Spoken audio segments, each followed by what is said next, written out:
Jem was in a drunk state. It was like he was drunk now. It was surreal, this was, and I thought, still dehydrated. I didn't have any worries. All that I didn't want to do was go in the ambulance with him, because that would have frightened me.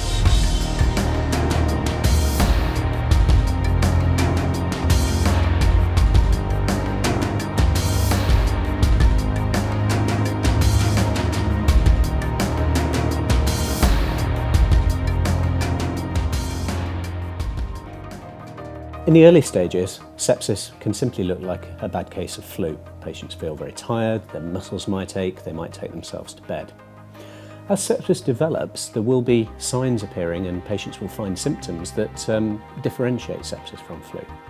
So one of the first things they might notice is they might become very short of breath, for example.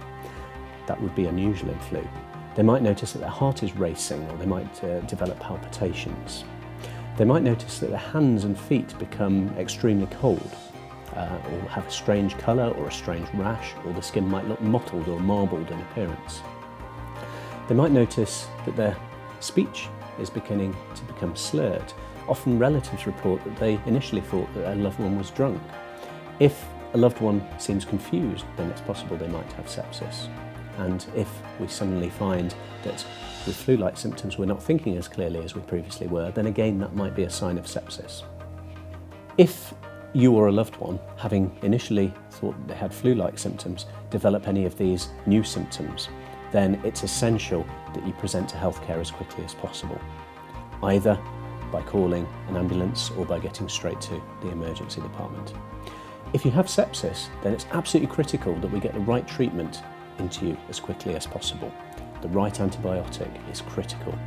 For every hour we delay in giving the right antibiotic, the risk of death is going up. An easy way to remember some of the symptoms that might fit with sepsis in patients who have a flu-like illness is to use the word sepsis. S for severe shortness of breath can be a common feature. E for extremities, hands and feet, can be extremely cold. P for palpitations or a racing heartbeat.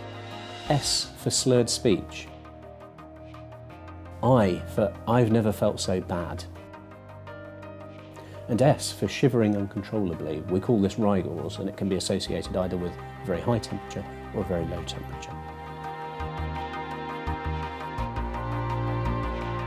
Sepsis can affect anyone. We know that it's more common in the very elderly. Those over 65 are around 10 times more likely to develop sepsis. We also know that it's a problem in the very young. It's a common problem in neonates and in babies and in very tiny children. But people of any age can get sepsis, and Jem's story highlights this. We hear every day almost of people in the prime of their life who are struck down by this terrible disease.